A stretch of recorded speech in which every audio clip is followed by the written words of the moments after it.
Yeah, John, thanks very much for that really generous introduction. And since you've got a little free time on your hand, maybe we can talk later about, you can be my publicist, or you could be my, I don't know what, you could write my books. We can work something out. Time now and retire. Yeah, that's what I mean. So thanks to President Franklin and Professor Borda, and thanks to Victoria too for doing all the work to, I guess, to get me here. And it's been a nice time so far. I've learned a lot about your university and your exciting program in cultural studies with it sounds like a fairly heavy emphasis on media, which is pretty exciting for me. So I'm happy to be here. I'm excited to be here and excited to share with you some work that, that is really, really new for me. And I want to say a little bit about just give a little context for the talk tonight. I think it belongs to what I'm thinking of as a project that comes after my project Feed Forward, which we'll discuss tomorrow. And it's a project tentatively titled Logics of the Future, and I'm interested in looking at some case studies, among other things, looking at some case studies of what I'm calling logics of the future that range from what I'm going to talk about tonight in the final section of my talk, financial derivatives, which have a futurity that is just in the very immediate future, to something like global warming, which has a much longer range futurity, and to think about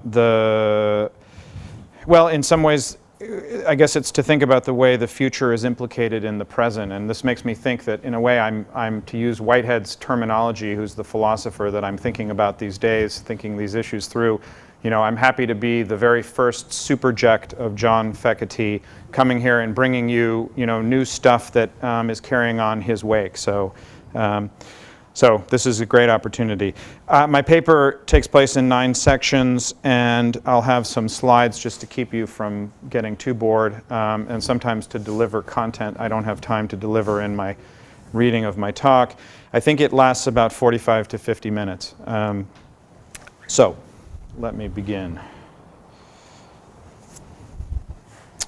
In Process and Reality, philosopher Alfred North Whitehead defines the genre of philosophy he is engaged in, namely speculative philosophy, as the, quote, attempt to form a system of general ideas that is necessary, logical, coherent, and in function of which the elements of our experience can be interpreted. Okay, and Whitehead, for those of you that have never heard of him, is a philosopher who had a number of phases in his career. He's probably best known as the co-author of the Principia Mathematica, that great project to formalize symbolic logic, right, to give a foundation for mathematics with Bertrand Russell, and they were published, 3 of the 4 volumes were published in the teens.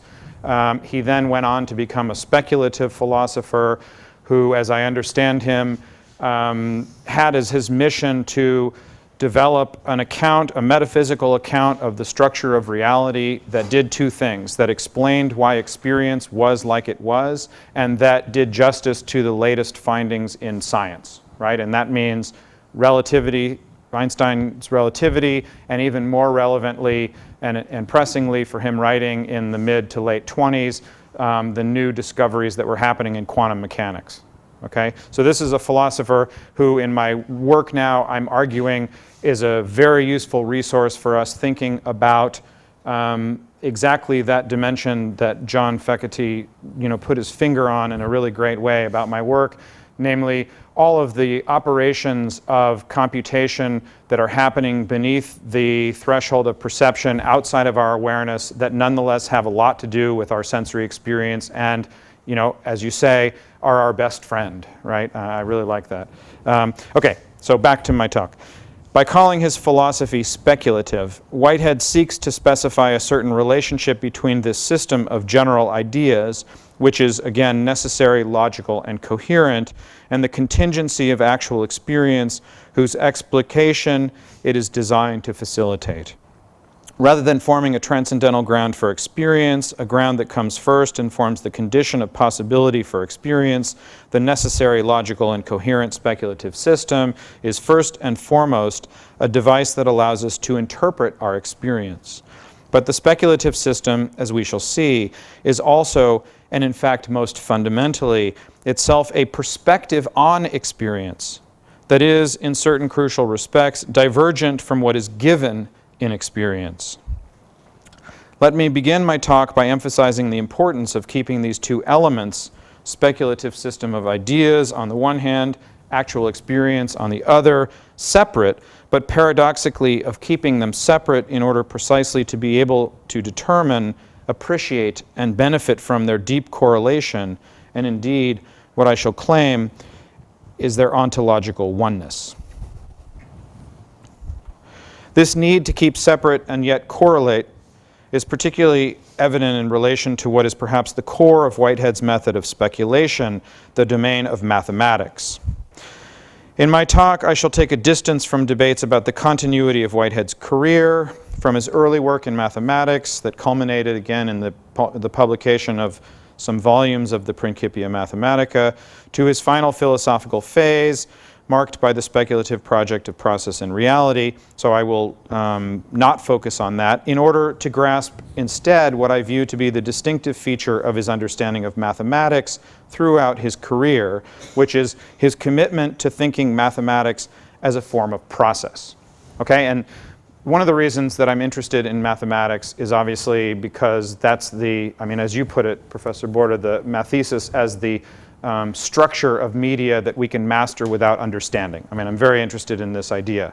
I'm also interested in mathematics because mathematics has become something that cultural theorists and philosophers have become very interested in recently, and in my opinion, in ways that go in directions that are misleading. And I'm thinking here of the French philosopher Alain Badiou, who's mobilized the edifice of set theory in order to ground a kind of philosophy of the event as a break from the set, and he has a very complicated argument that draws on some mathematical work in axiomatization that proves that there is no totalizable set, right?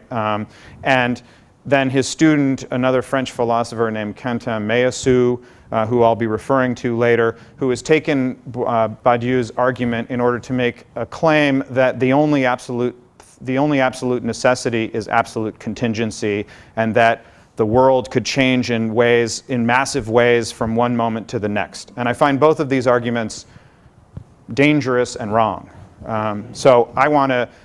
But I don't want to say it's because they use math or anything like that. It's because they use math in a way that's completely formalistic, that decouples mathematics from history and from experience. So my effort is, the general effort of this project, of which I'm giving you a particular piece of here, is to try to articulate a different way of using mathematics that continues, or that emphasizes the conjunction of mathematics and experience, right? And this is why Whitehead's understanding of mathematics as process, right, is fundamental for me. So Whitehead expresses this commitment to thinking mathematics as a form of process, or as form of process, a commitment which perfectly captures the specificity of his brand of speculation when he writes in his late text from the 30s, Modes of Thought, that, quote, mathematics is concerned with certain forms of process issuing into forms which are components for further process. This statement perfectly expresses Whitehead's effort to round out the picture presented by Plato's conception of mathematics as a changeless world of form. In Modes of Thought, Whitehead's aim is to rethink mathematics through what he considers to be the other and equally necessary side of Plato's philosophy, what Whitehead calls his, quote, second doctrine of life and motion. When Plato thought of the realities of action, Whitehead notes, he swayed to the opposite point of view. He called for life and motion to rescue forms from a meaningless void. Forms on the one side, life and motion on the other, these are the essential ingredients of Plato's philosophy, just as they are the essential ingredients of Whitehead's. Nowhere does this double articulation of form and process find more compelling expression than in Whitehead's remarks in response to his fellow philosopher John Dewey's 1936 call for him to abandon the mathematical formal interpretation of first principles in favor of the, quote, genetic functional interpretation. I must decline to make this decision, Whitehead states categorically, and then goes on to explain, and I quote, "The beauty of philosophy is its many facets. Our present problem is the fusion of the two interpretations, the historic process of the world, which requires the genetic functional interpretation, also requires for its understanding some insight into those ultimate principles of existence which express the necessary connections within the flux." This statement gives further insight into the role mathematics plays in Whitehead's reform of Plato. In pursuit of his stated aim to construct an ontology of experience that fuses a generalized algebra and geometry with process, Whitehead specifies both how mathematical principles are constrained by actual processes of existence and how these processes in turn depend on mathematical forms.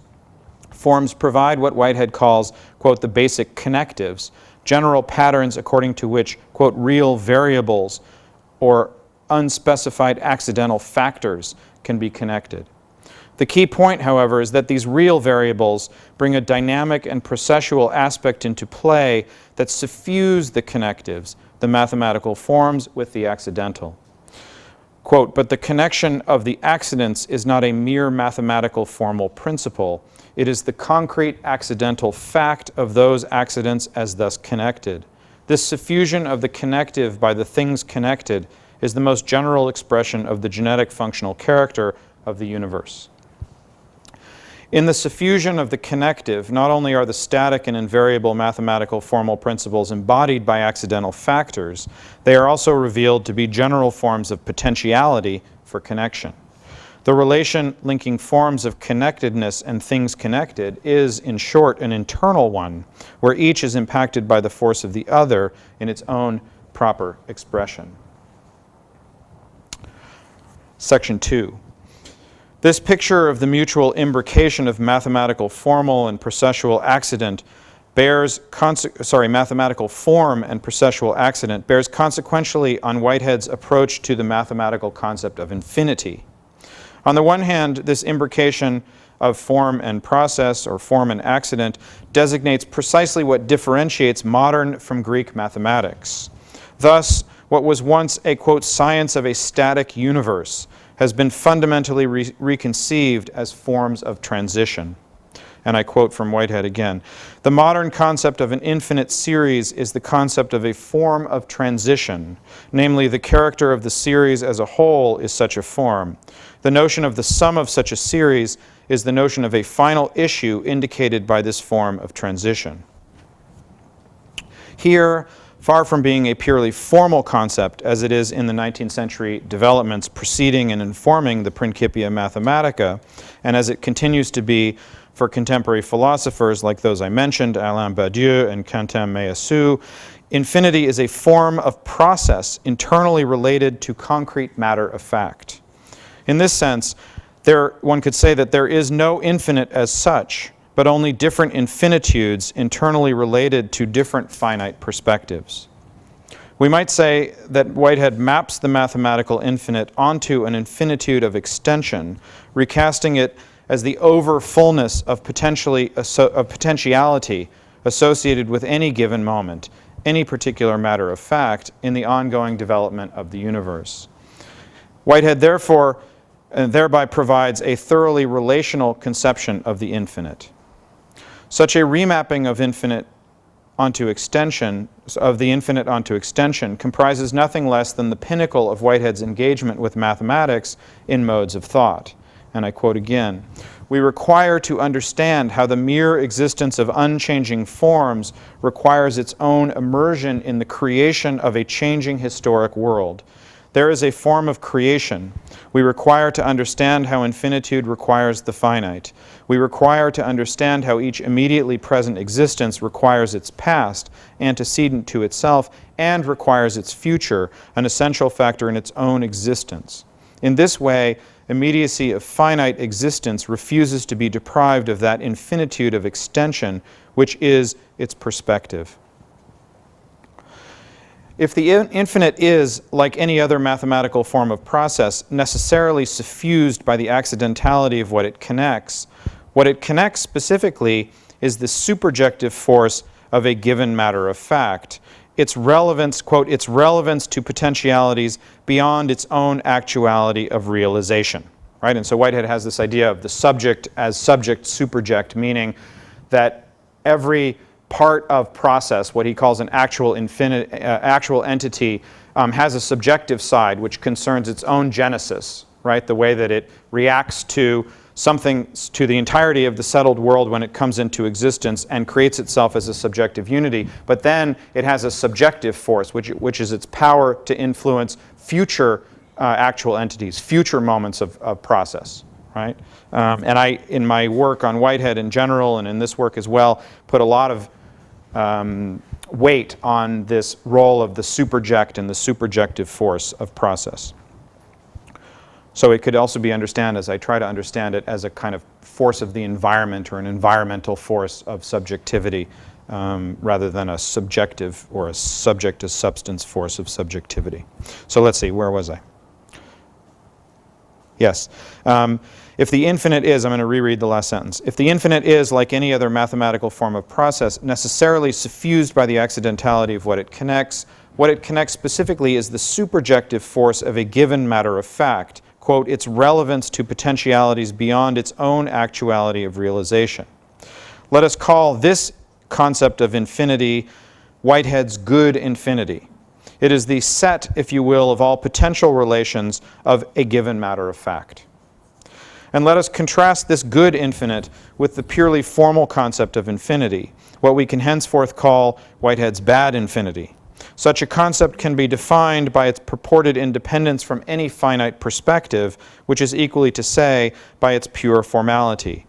Nowhere does Whitehead condemn such a concept more forcefully than in his very late essay entitled Mathematics and the Good, where he writes, and I quote, "We cannot understand the flux which constitutes our human experience unless we realize that it is raised above the futility of infinitude by various successive types of modes of emphasis which generate the active energy of a finite assemblage. The superstitious awe of infinitude has been the bane of philosophy. The infinite has no properties. All value has the gift of finitude, which is the necessary condition for activity. Also, activity means the origination of patterns of assemblage, and mathematics is the study of pattern. Here we find the essential clue which relates mathematics to the study of the good and the study of the bad." In my talk, I shall try to mobilize this distinction between different infinities and the crucial insight that all pattern in the universe is generated through process to develop a mediatechnical, what I'm calling a mediatechnical account of mathematics. For my purposes, the key point to bear in mind is the following. At the same time as it is mathematics' special vocation to describe pattern, the activity of such description is itself part of process. Put bluntly, mathematical patterns are generated by way of the very same finitizing realities of action that give life to every other mode of process. Taking this Whiteheadian insight as inspiration, I shall try to weave together three separate arguments. First, an argument about mathematics that contrasts the process-compatible operation of abstraction with the formal method of axiomatization.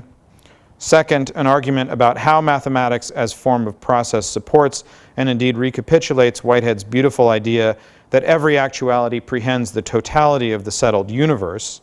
And third, an argument about financial derivatives that understands their claim on the future, the immediate future, as an expression of concrete as opposed to absolute contingency. Section 3. By mobilizing Whitehead's process understanding of mathematics, my aim is to open up a different approach to the infinite from what is at issue in the philosophy of Badiou and Meillassoux, as I've already said. Rather than focusing on the impossibility to totalize that results as a purely formal entailment from the Zermelo-Fraenkel axiomatization of Cantor's set theory, I want, with Whitehead, to mobilize the infinite as a resource within existence, within the domain of existence. What results is a speculative phenomenology that, in concert with the, quote, objective phenomenology that Badiou describes in Logic of Worlds, seeks to bridge the gap between the two main traditions in 20th century continental and particularly French philosophy, namely the phenomenology of the subject on the one hand and scientific epistemology on the other. Like Badiou, Whitehead repudiates the phenomenological reduction and the autonomy of consciousness thereby produced. And like Badiou, he does so in order to free the phenomenon from its dependence on the subject. Yet, whereas Badiou's reinvestment of phenomenology subordinates subjectivity to logic, Whitehead's philosophy of organism generalizes subjectivity in a way that infuses it into every element of process. For Whitehead, that is, consciousness is neutralized in favor of the worldly or superjectal subjectivity of the actualities that make up all experiential entities, or what he calls societies. If consciousness has subjectivity on Whitehead's account, it is not because of some privileged position it holds in relation to the world, right, as a subject in relation to an object, but rather because of its genesis as a composition of worldly actualities, right, and a genesis that is not different in kind from the genesis of any other kind of entity in the world. As a consequence, a speculative phenomenology must not only integrate consciousness into a broader account of subjectivity, but must focus first and foremost on the subjectivity of process independently of any figure of the subject, including consciousness itself. To the extent that it participates in such a speculative phenomenology, mathematics does not furnish a sieve of formalization, as Badiou would have it, and that's a quote, whereby description can be purified of subjectivity. Quite to the contrary, mathematics is itself a mode of subjectivity, and one that is particularly adept at capturing the potentiality of process at any given moment in its ongoingness. As the expression of forms of process, mathematics captures the subjective power of the superject, which, as we shall see, means both the power of past actualities to impact new ones in the present and the power of present actualities to impact the future. Right? So essentially, mathematics gives a way of describing subjectivity that doesn't channel it through what we know from the philosophical heritage of the West as the subject. Section 4. In a recent critique of the contemporary resurgence of realism, and he means speculative realism, media theorist and my friend Alexander Galloway postulates a formal homology between the fundamental operations of set theory and those of the computer programming languages that for Galloway inform the contemporary capitalist mode of production. According to Galloway, Badiou's philosophical appropriation of set theory, quote, shares much more with software and algorithmic systems than he might realize. An uncanny homology exists between key elements in Badiou's ontology, influenced directly by set theory, and key concepts in the design of object-oriented computer languages. To substantiate this claim, Galloway singles out two key set theoretical operations, belonging and inclusion, and likens them to the relations of membership and inheritance central to the object-oriented computer language Java. It is no exaggeration to claim that belonging and inclusion form the elementary concepts of set theory. Indeed, it is on their basis that all of the paradoxes of infinities of different magnitudes can be generated. Belonging defines a fundamental binary operation whereby an object is an element of a set. Okay, so that one. Inclusion defines a derived binary operation whereby one set is a subset of another set. So this one, inclusion. In Badiou's hands, these two fundamental operations define the two possible relations between multiples, where multiples are simply what there is in the world, or ontology. Set theory, this is a quote from Badiou, set theory distinguishes two possible relations between multiples, writes Badiou in Being an Event. There is the ordinary relation, belonging, which indicates that a multiple is counted as an element in the presentation of another multiple. But there is also the relation of inclusion, which indicates that a multiple is a submultiple of another multiple. For Galloway, these basic operations of set theory are reproduced within object-oriented programming languages insofar as these latter create objects through operations of class and inheritance. Class membership refers to a data structure that composes an object. Objects are made up of various forms of data, including variables, methods or functions, and other declarations. And inheritance provides a second way in which an object can acquire members. In this case, classes are extended to other classes, meaning that they inherit all or some of the qualities of that class that they're extended to. Galloway's conclusion is that set theory and object-oriented programming are structurally homologous. Right, and that's what he says right there. Notwithstanding its superficial appeal, this assertion of homology entirely overlooks Badiou's philosophical intervention in set theory, and in my opinion is insufficient for that reason.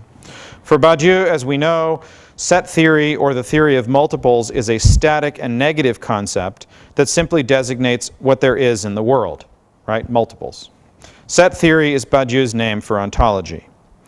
Badiou's philosophical intervention into ontology exploits the paradoxes that are generated by the interrelation of the two fundamental operations of set theory, belonging and inclusion, in order to assert the non-totalizability of set theory. And very schematically here, the argument runs like this. Because for sets larger than Aleph null, which is the smallest infinite set, the distinction between inclusion and belonging guarantees that every set will generate an infinite power set, or set composed of every subset of its elements. What results is a paradox, namely that every infinite set, by the power set axiom, can compose from its own elements a larger infinite set. For Badiou's purposes, this paradox yields the crucial result that there is no absolute infinite number, or more precisely, that set theory cannot be totalized. For my purposes, and here in contrast to Galloway, what is crucial is how Badiou's deployment of belonging and inclusion differs from their operation in object-oriented programming. If, in Badiou's work, belonging and inclusion serve to underscore the static nature of sets and to introduce paradoxes of transfinite numbers, in object-oriented programming, class and inheritance function to generate objects via dynamic dispatch, a kind of self-rendering as instantiation of an abstract class of variables, methods, and declarations. Far from being conflictual, like they are in Badiou's handling, class and membership are mutually reinforcing. Indeed, inheritance can be thought of as a functional derivative of membership, a way in which a class can be extended to define a more specific object. For example, the operation that yields a class defined as red apple from an extension of a superclass apple simply extends the qualities of the superclass to the new, more delimited class. There is no conflict involved here, and indeed it would be entirely cogent to view inheritance as an extension of membership, a specification of one and the same general operation through which members are entered into a class. What this difference points to is a broader distinction that lies at the heart of my aim here, namely the distinction between pure mathematics on the one hand and computation on the other, between formalization on the one hand and what I would call, with a nod to anthropologist Edwin Hutchins, mathematics in the wild.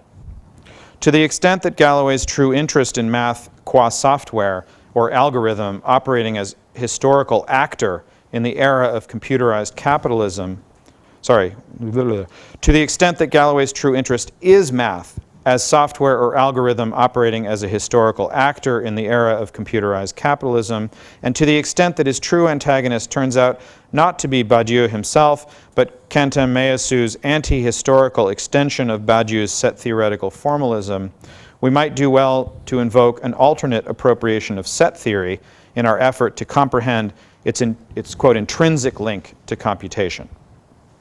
Section 5. In his account of Georg Cantor's Mengenlehre, Mengen is a multiple, right? The Mengenlehre, the theory of multiples.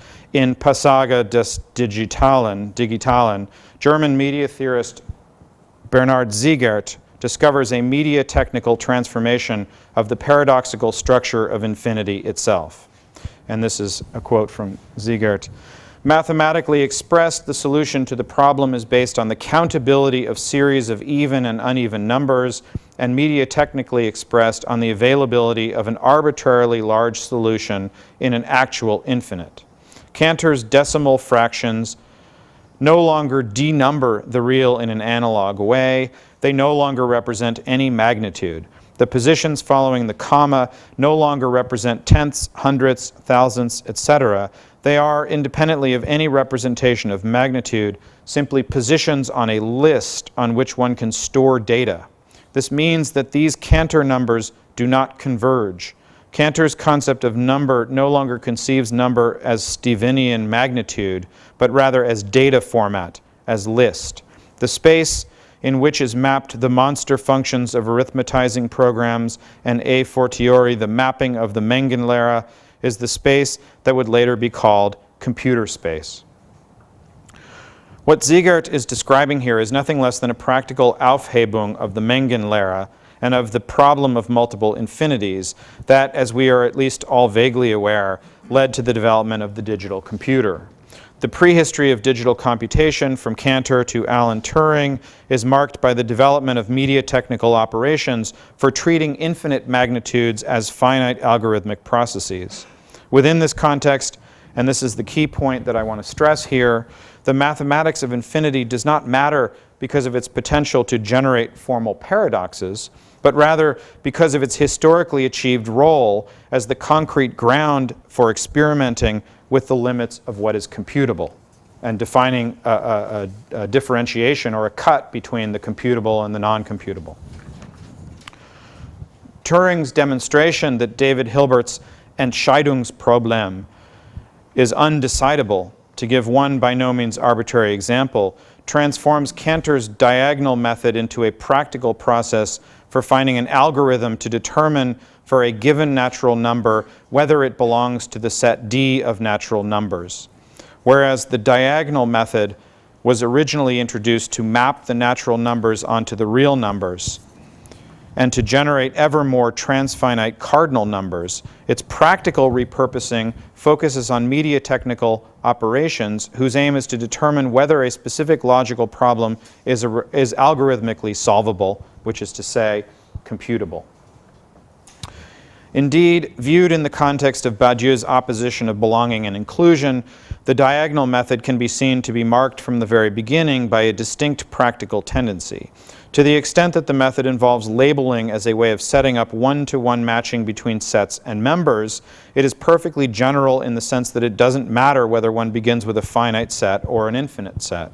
In other words, although the method exploits the non-identity of sets of members, inclusion, and members of sets, belonging, which is to say the possibility to generate ever more sets from the different arrangement of members of a set, it does so precisely and exclusively to generate a concrete result. Whether the sets at issue are totalizable simply does not enter the picture.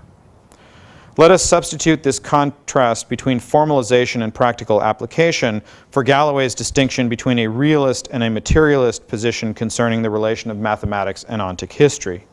By doing so, we can avoid endorsing Galloway's rather dubious claims concerning the formal identity of set theoretical logic and computational capitalism, and can say something far more specific and less grandiose than what he says about the link between math and capitalism, namely that, quote, mathematization exists today at the heart of the mode of production and therefore not only drives history, but in some basic way is history itself.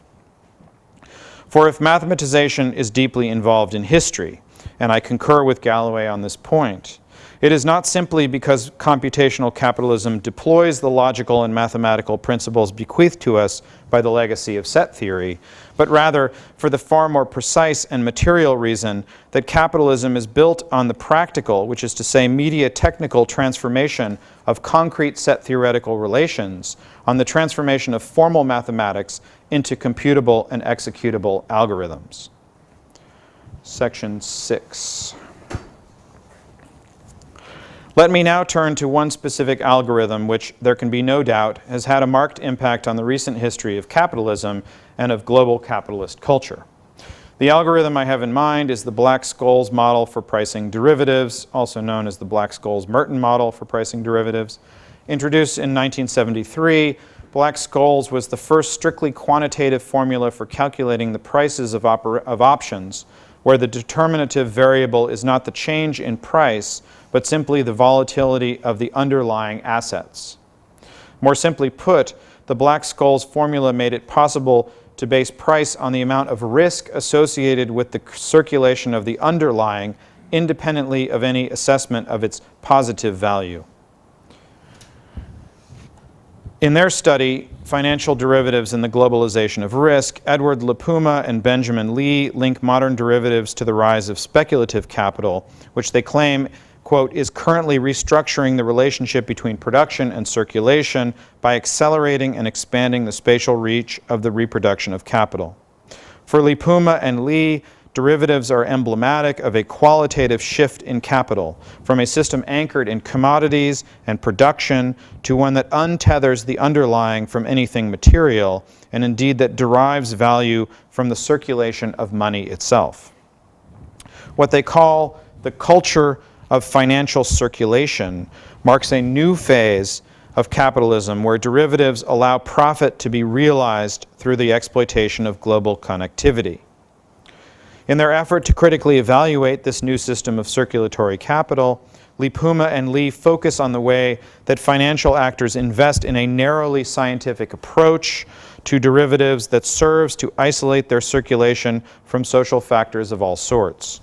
They call this process objectification, and as the name indicates, it involves the reductive transformation of complex and dynamic social, economic, and political relations into static objects, like the derivatives contract, that, they specify, quote, then appears to be independent of these social relations because they are not a part of the manifest appearance of the object or instrument. Objectification finds an ideal instrument in the Black-Scholes formula.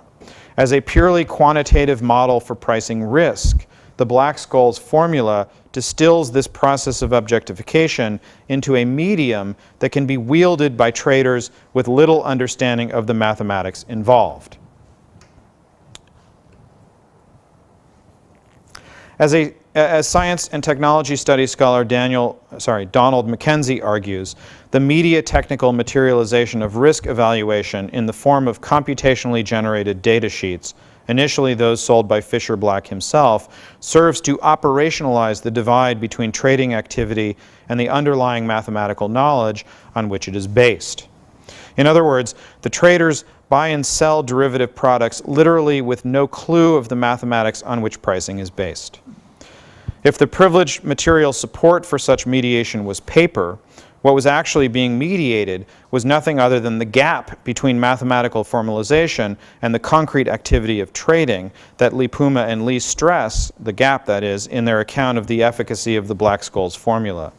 In this sense, the fact that traders became increasingly reliant on computationally generated data sheets helps to explain not just why the Black-Scholes formula literally shaped the emerging derivatives market, but also why the reductive abstractions involved in the formula were effectively beyond interrogation, right? So it's an example of mathesis, of mastery of the media without any understanding of how it works, right? And this is, I couldn't find actually one of the sheets sold by Fisher Black, but this is the kind of data that would be on these sheets that traders were carrying around before computational trading became the norm on the floor in order to make decisions, right? And the idea is that, you know, they're quants who are making these things and the traders themselves don't understand the logic here, right? So this is a media technical mediation of that knowledge, right?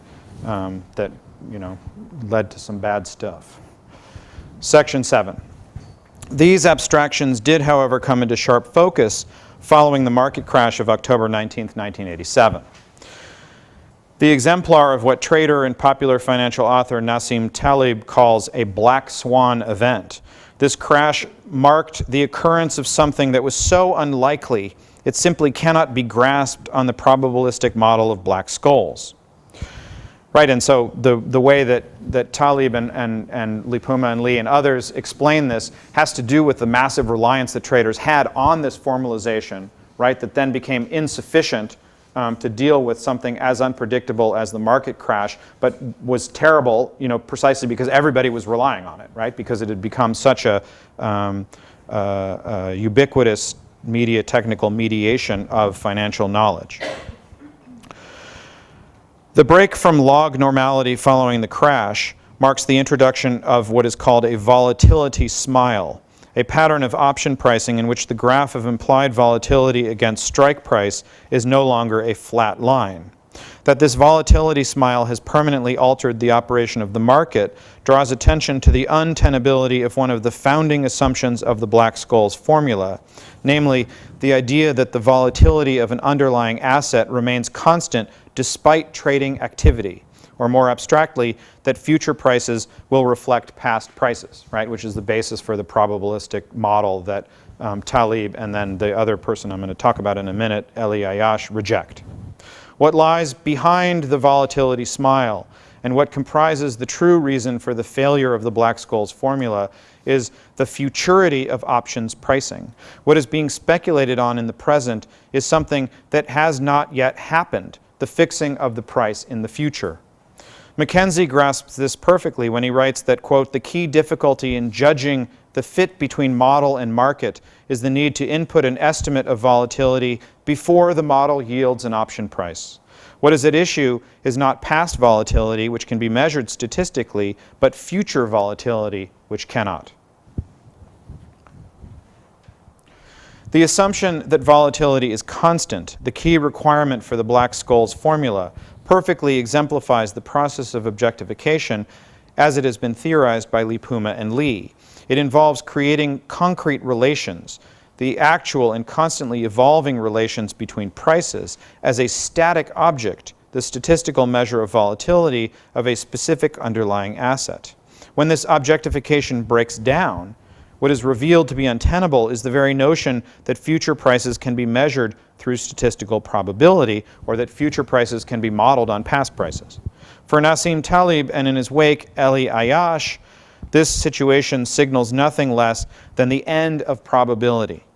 Both ex-traders turned writer philosophers, Taleb and Ayash, consider black swan events to be indications of the illusory nature of probability, as events that cannot be envisioned from within any statistically generated framework, that are not even conceivable from the perspective of the present.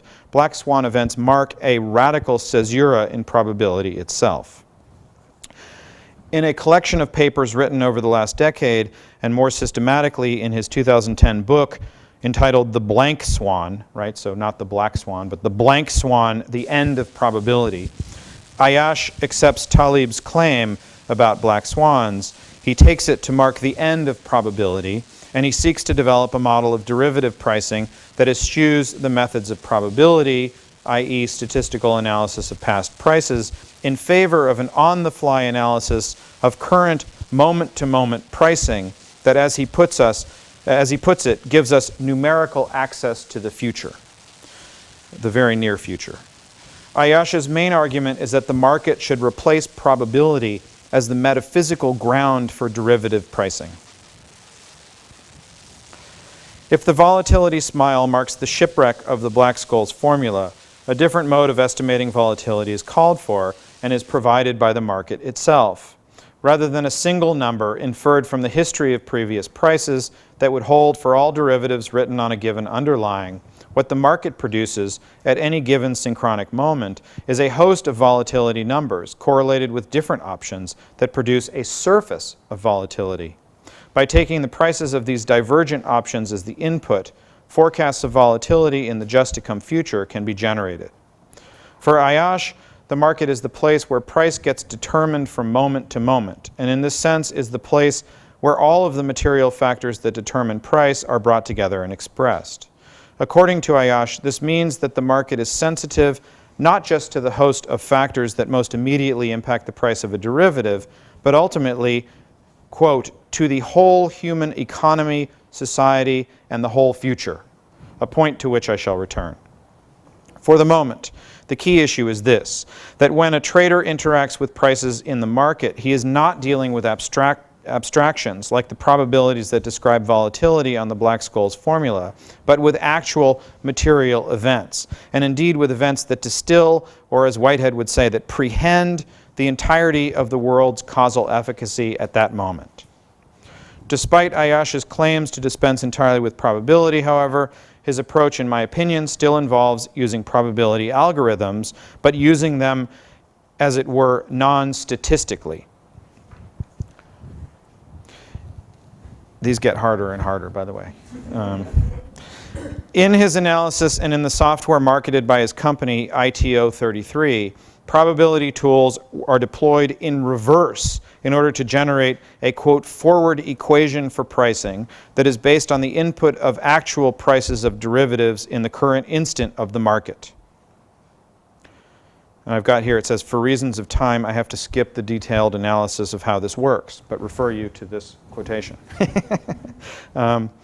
It is confusing and complicated. The conclusion of Ayash's analysis is that because this latter equation results from taking actual material prices as inputs, it is strictly speaking not probabilistic, but rather might be said to stand in for or to function in the place of statistical analysis. If prices at a given moment are an indicator of future volatility and hence of price trends, the reason is that they impose themselves materially, though to be sure partially, on pricing in the just to come future. Right? So it's not because of a probabilistic analysis based on past prices, but because of some material force of the pricing in the present moment of the market as it exerts a constraint on the future, right? Or exerts power on the future, we could say. The result of this reverse deployment of probabilistic tools is the positioning of derivatives as what Ayash calls a material technology that provides numerical access to the just to come future. Ayash's ultimate target is the metaphysical dream that objective probability can be elevated to the status of law of nature.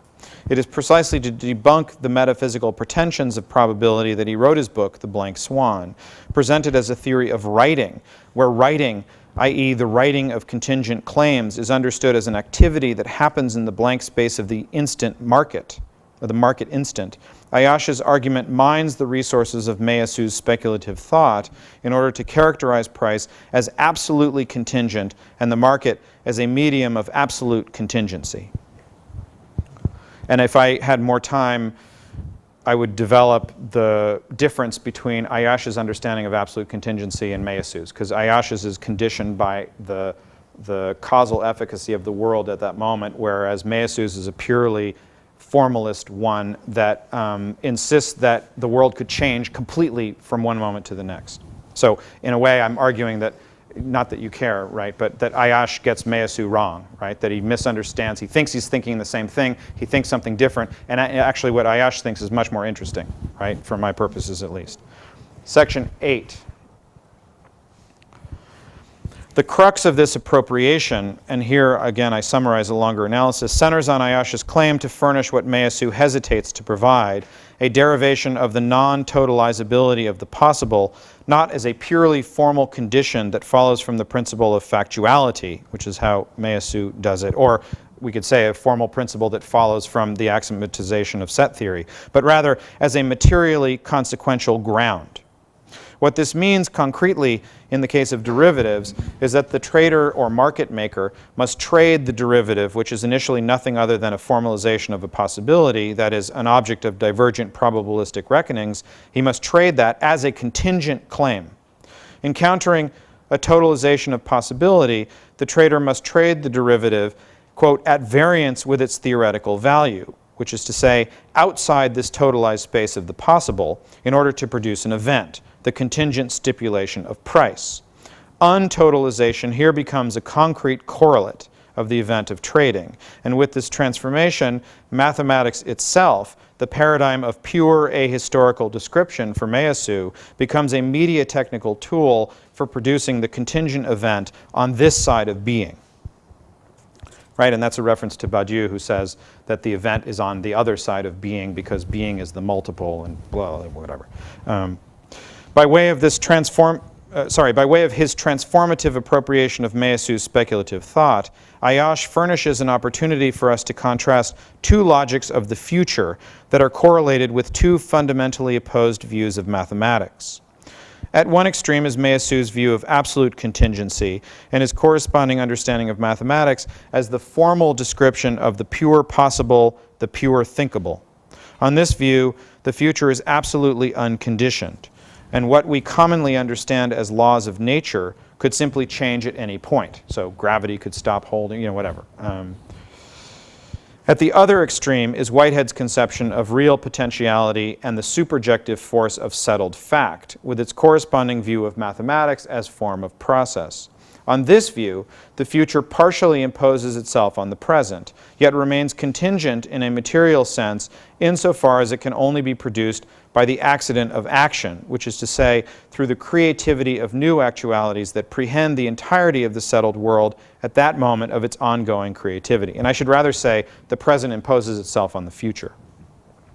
With its emphasis on the materiality of price and its embrace of the media-technical basis of mathematization, Ayasha's account of the market thus furnishes a micro-instance of Whitehead's double-articulated concept of process as form and accident. When Ayasha's trader stipulates a price, his activity does not follow from the totality of probabilistic reckonings of possible implied volatility numbers, but rather in spite of them. That is, from the market's sensitivity to the whole human economy, society, and the whole future. At the moment of trading, a vast relational infinitude funnels into the finite perspective of the trader, impacting it in myriad ways, most of which remain beyond the grasp of statistical algorithms, including those operative in human awareness. In Whitehead's philosophy, this funneling of the relational infinite into a finite perspective goes by a technical name. Prehension is the activity whereby an actual entity in its phase of attainment grasps the entirety of the settled world that informs its genesis. From Whitehead's perspective, the claim that prices, quote, reflect knowledge of the market and that they give us a numerical access to the just-to-come future simply means that they prehend the totality of factors affecting the market at a given moment, from the prices of various options on the same underlying to very broad trends in the world at large. Section 9. In modes of thought, Whitehead specifically correlates the finite perspective of actuality with the infinitude of relations that informs its activity. Each fully realized fact has an infinitude of relations in the historical world. This is a quote, sorry. Each fully realized fact has an infinitude of relations in the historical world and in the realm of form, namely its perspective of the universe. We can only conceive it with respect to a minute selection of these relations. These relations, thus abstracted, require for their full understanding the infinitude from which we abstract. Whitehead makes clear that this infinitude of relations encompasses both the settled universe of fact and the potential forms it could take and could have taken, both antecedent pulsations of actuality and, quote, the variety of forms harbored in the nature of things, either as realized form or as potentialities for realization.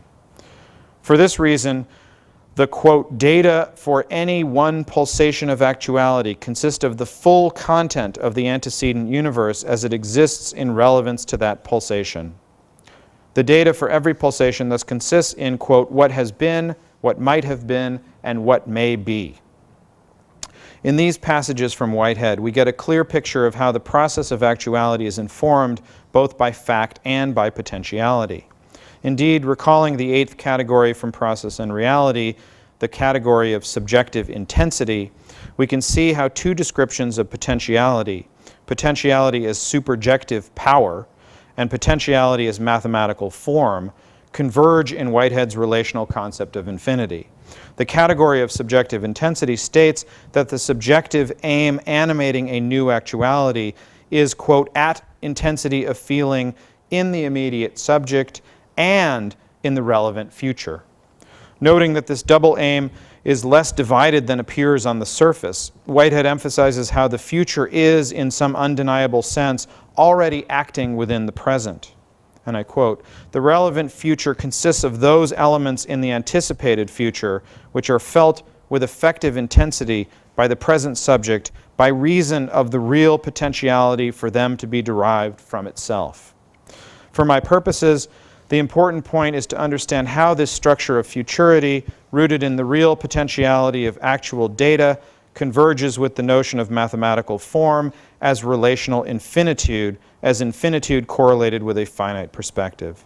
If the future can be felt within the present, That is precisely because the present imposes itself on the future.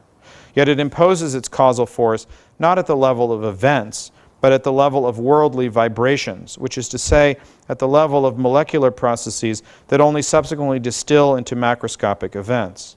If Whitehead's account of prehension as the grasping of totality of a relational infinitude provides a basis for understanding why the actual price of derivatives comprises an index of volatility in the just-to-come future, that is because it furnishes a mechanism for understanding how the universe evolves from moment to moment through incremental or molecular reproduction, where the present is always already a partial imposition on the future. In this sense, Whitehead's account of prehension as the grasping of totality or relational infinitude differs categorically from all forms of probabilistic modeling and also from Badiou's and Meillassoux' non-totalizable infinite, both of which are rooted in a purely formal concept of the infinite. In contrast to these ultimately vacuous figurings of the infinite, Whitehead's account is able to capture situations where the future is materially implicated in the present, but in a mode that is beyond or outside of what is computable. As Whitehead puts it, it is the, quote, vague totality of experience that is original.